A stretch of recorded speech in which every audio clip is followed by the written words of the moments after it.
Welcome to Tech Talks with Kinsoft. ADT's entire brand is basically built on securing perimeters, Oh, right? absolutely. They're the ones you pay to lock down your physical house. Exactly. You put their sensors on every window, you have them monitor the alarms, all of that. But last month, attackers walked away with the personal data of 5.5 million ADT customers. Which is just a staggering number. It really is. And the craziest part is that those attackers didn't have to break a single digital lock or, burn some advanced zero-day exploit or even breach a firewall to do it. They literally just picked up the phone. Yeah, it's wild. So our mission today is to unpack this massive April 2026 data breach. We're relying on a really detailed security report from the ISMG Network's BankInfoSecurity, written by Matthew J. Schwartz. And we're looking at, really this cascading failure of centralized login systems and the inherent risks of human trust. Right, because this report is, honestly, it's a sobering look at modern attack chains. We're seeing a complete shift in the threat landscape. Well, the most sophisticated technical perimeters are just being bypassed entirely. The attackers aren't hacking the technology anymore. They're hacking the people operating the technology. Right. Which basically turns these massive, multi-million-dollar investments in corporate security completely inside out. So if we trace the timeline back, before we get into the how, let's look at what actually happened. According to ADT's SEC filings, they first detected unauthorized access to their cloud environments around April 20th, 2026. Yeah, that was the initial detection. And then, within just 4 days, this internal crisis totally exploded into public view. On April 24th, this extortion group known as ShinyHunters listed ADT on their dark web leak site. Which is never where you want to see your company's name. Definitely not. And they stamped this really rigid pay or leak deadline on the data. Now, ShinyHunters, they immediately claimed they had stolen over 10 million customer records. Right, but there's always a discrepancy there, between what an extortion group claims, mostly for marketing purposes, and the actual reality of the blast radius. Right. So what was the actual damage? Well, when breach tracking services like Have I Been Prowd, when they analyzed the actual dump, the confirmed number settled at 5.5 million unique customer email addresses. Okay, so about half of what they claimed. Exactly. But alongside those emails, ShinyHunters exfiltrated names, physical home addresses, and phone numbers. And in a smaller percentage of cases, the data actually included dates of birth and the last 4 digits of social security number or tax IDs. Oh, wow. But I guess that leaves a lot of extremely sensitive data untouched, right? Because the report explicitly confirms that the actual physical home security systems, like the alarm panels and cameras inside people's houses, those were completely uncompromised. Yeah, that's a crucial point. The physical hardware was safe. Payment card data was also safe. The breach was strictly contained to the customer CRM records. Okay, but looking at that 5.5 million number, Have I Been Proud noted that 71% of those exposed email addresses were actually already floating around in their database from previous totally unrelated breaches. Yeah, that's pretty common these days. Right, so let me push back here for a second. If the vast majority of these customers already have their basic information circulating on the dark web, does a breach like this actually move the needle on their personal risk? Oh, it radically shifts their threat model. Wait, really? How? Because of a concept called contextual clustering. See, threat actors don't just view a stolen email address in isolation. When they acquire a database, they run automated scripts to cross-reference it with massive pre-existing troves of leaked data. Oh, I see. So an attacker might have had your email from, a low-stakes forum breach 5 years ago, but now they can connect that email to the verified fact that you own a home, that you possess the disposable income to afford a premium ADT security tier, and most importantly, they have your current physical street address. That immediately weaponizes the data. It transforms a generic mass spam campaign into a highly targeted spear phishing attack. Instead of a spray and pray email pretending to be PayPal, the attacker can send an SMS message saying, ADT alert. Your panel at this specific street address is offline. Click here to authenticate. And the success rate of that kind of social engineering just skyrockets when the attacker wields that level of specific commercial context. They're manipulating the established trust between you, the customer, and the vendor. Right. And understanding that manipulation of trust is actually the key to understanding how ShinyHunters breached ADT in the first place. Because ADT's external security perimeter is incredibly tight. So to get that data, ShinyHunters didn't brute force a server. They executed a vishing campaign, right? Voice phishing. Done voice phishing. They called an ADT employee, impersonated IT support, and basically just asked for access. To me, it's akin to a digital vampire. A vampire? Yeah, like no matter how strong your digital logs are, the attacker cannot get in unless an employee actively invites them over the threshold by handing them the keys. That is a great way to put it. And ShinyHunters, they actually emerged from this Western English-speaking cybercrime community known as the COM. Oh, right, I've heard of them. Yeah, and they specialize in this exact social engineering playbook. It's really crucial to understand that they aren't just improvising on these calls. They use very sophisticated phishing-as-a-service toolkits. So what does that look like behind the scenes? Well, the attacker is looking at a real-time dashboard. When they call the employee and direct them to a fake login portal, that portal is actually acting as an adversary-in-the-middle proxy. So even if the employee is using MFA like getting a push notification or a code on their phone, the toolkit just handles it. Exactly. The employee types the code into the fake site, the proxy intercepts the session cookie in real time, and the attacker uses that cookie to seamlessly log into the real system. The MFA is rendered entirely useless. Because the human is totally convinced they're talking to legitimate IT support. But corporations spend millions on security awareness training. Every employee takes those mandatory quizzes on spotting phishing and securing their credentials. So why does the IT help desk remain such a massive vulnerability to these phishing tactics? It really comes down to the fundamental psychology and the actual mandate of an IT help desk. What do you mean? Well, think about it. The entire performance metric for a support employee is based on time to resolution and helpfulness. Their professional identity is tied to reducing friction for their colleagues. That makes sense. They want to fix things fast. Right. So when an attacker calls in, sounding super professional but panicked, claiming they're, an executive locked out of a critical system 10 minutes before a board meeting, the help desk worker's immediate instinct is to solve the problem. Ah, so the attacker is weaponizing the employee's desire to just do a good job. Because security protocols, by their very nature, they introduce friction, right? They absolutely do. They demand verification, secondary checks, delays. And the attacker's goal is to convince the employee that bypassing that friction is not just acceptable, but urgently necessary for the company. Yeah, and it's nearly impossible to train out human empathy. You're basically asking a help desk worker to treat every panicked colleague as a potential hostile threat. ShinyHunters exploits that cognitive dissonance perfectly. And once they bypass that human layer and capture the credentials, the architectural setup of the company basically does the rest of the work for them. Right. Let's talk about that architecture. Yeah. Because the employee handed over their Okta credentials. And Okta, for those who don't know, it acts as the single sign-on or SSO for the enterprise. Like Microsoft Entra or Google Workspace. Exactly. It's like the master key to the corporate building. It's brilliantly convenient. Employees log in once, and they get access to their email, internal wikis, HR portals, everything. But that convenience has a massive downside.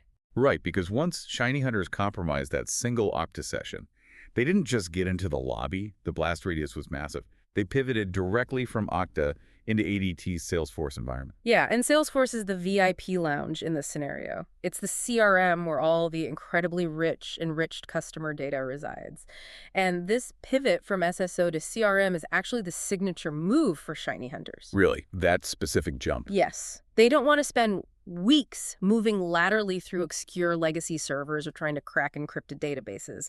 They target the identity provider specifically to reach the CRM. But I want to clarify something here. They aren't exploiting a flaw in Salesforce's underlying code, right? Salesforce itself isn't being hacked in the traditional sense. Correct. They are simply utilizing the legitimate access they just stole. The Okta integration means the attacker inherits whatever permissions the compromised employee had. Oh, I see. Furthermore, once inside the Salesforce environment, attackers look for misconfigured API integrations or overly permissive auth tokens. Like third-party marketing tools. Exactly. Many companies integrate analytics tools into their CRM, and if those connections aren't heavily restricted, an attacker can use them to siphon out those 5.5 million records quietly and efficiently. And this playbook is highly scalable, isn't it? Yeah. The BankInfoSecurity report points out that ShinyHunters has used this exact SSO to Salesforce pipeline since the beginning of the year to compromise heavyweights like Harvard, the University of Pennsylvania, Match Group, various investment advisory firms. Yeah, they have essentially industrialized the process of turning a single vishing call into a massive data exfiltration event. because the underlying architecture of modern enterprise IT practically demands it. I mean, centralization equals efficiency, but it also creates this single point of catastrophic failure. That's the trade-off. When you aggregate all access into one identity provider and all customer data into one CRM, you are building a tremendously lucrative target for threat actors. They literally only need to trick one person to get the keys to the kingdom. Which brings us to the extortion phase. The fortress is bypassed, the Salesforce data is copied to the attacker's servers, and ShinyHunters posts their pay or leak ultimatum on April 24th. Right, the pressure is on. For a company staring down that barrel, the incident response playbook comes into sharp focus. Now, the report cites Unit 221B, which is a threat intelligence firm that closely monitors these syndicates. And their mandate to victims is to absolutely never pay the ransom and to entirely refuse opening any channel of communication. Yeah, and Unit 221B's guidance is rooted in the operational mechanics of extortion groups. Why is even talking to them a bad idea? Because engaging with the attackers, even just to stall for time or verify the data, it acts as a signal. It tells the threat actors that the victim organization values the stolen data and is in a state of panic. It qualifies the company as a viable mark. Exactly. And with a volatile group like ShinyHunters, showing any indication that you might pay triggers an immediate escalation into harassment attacks. And the harassment phase is where this evolves from just a passive threat into active psychological warfare. It gets really nasty. The report outlines how ShinyHunters turns up the heat if they sense hesitation. They utilize DDoS botnets to overwhelm and knock the company's public-facing websites offline. Yep, completely disrupting their business. And they launch massive email bombing campaigns, flooding employee inboxes with thousands of messages a minute, so the company literally cannot communicate internally to coordinate a response. And the automation behind those harassment attacks is staggering.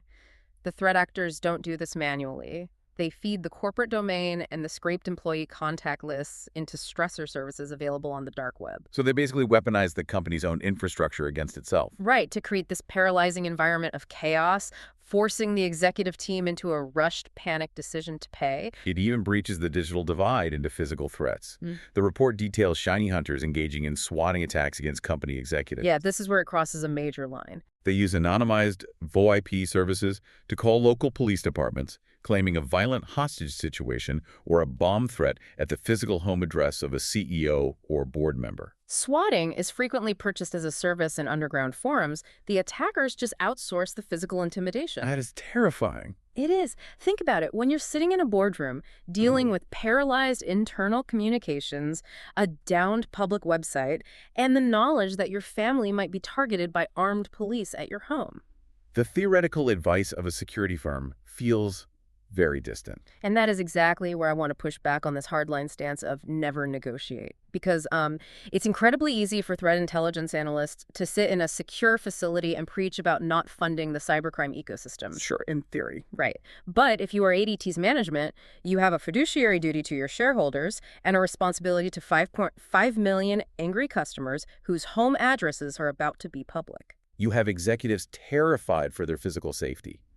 The temptation to quietly authorize a cryptocurrency transfer, make the problem go away, and protect your people has to be totally overwhelming. The pressure is definitely unimaginable, but the temptation relies on a critical fallacy. Which is? The assumption that a transaction with a criminal syndicate functions like a legitimate business contract.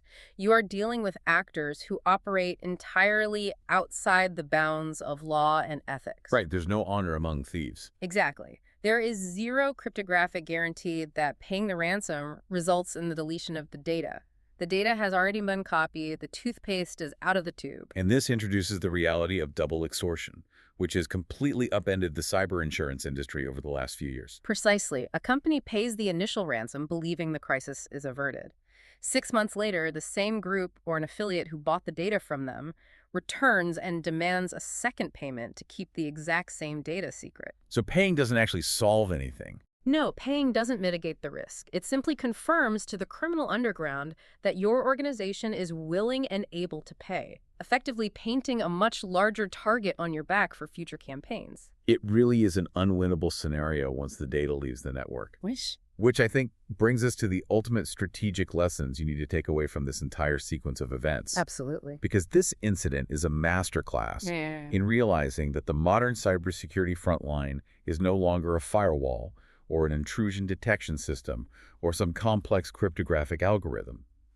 The front line is the human being answering the phone at the IT help desk. Yeah, and centralized convenience tools are non-negotiable for modern business operations. I mean, you cannot run a global enterprise without SSO or massive CRM platforms. They are incredible efficiency drivers. But the architectural reality is that they drastically raise the stakes of a single compromised session token. When you build a system where one human error can compromise 5.5 million records, you have built a fragile system. If you put all your critical assets in one vault and give one person the ability to authorize access to that vault based on a phone call, you better be absolutely certain nobody can manipulate that person. Which is impossible. Right. Because as we've seen, human empathy and the desire to be helpful are the easiest things in the world to manipulate. So, I want to leave you with a final provocative concept to mull over. Okay, let's hear it. If our strongest, most expensive digital perimeters can be entirely bypassed by an attacker, just asking politely over the phone, perhaps the future of corporate security relies less on building higher technological walls. That's a good point. Perhaps it requires fundamentally redesigning how we distribute trust to the humans working inside those walls. We have to stop treating employees as the weakest link that just needs more training, and start designing architectures that assume the human will eventually be tricked, strictly limiting the blast radius when they inevitably are. It really demands a shift toward true zero-trust architecture, applied not just to devices and network traffic, but implicitly to human roles and administrative actions. Security must be resilient to human error rather than dependent on human perfection. Well said. To ensure your organization is building those resilient systems and isn't leaving a digital back window wide open for an attacker to walk through, you need to visit www.kinsoft.com.au. Go there to discuss your own security and IT needs with the experts who can help you navigate this incredibly complex landscape. Keep your perimeters secure, but more importantly, build systems that survive when the perimeter inevitably fails. Thanks for listening.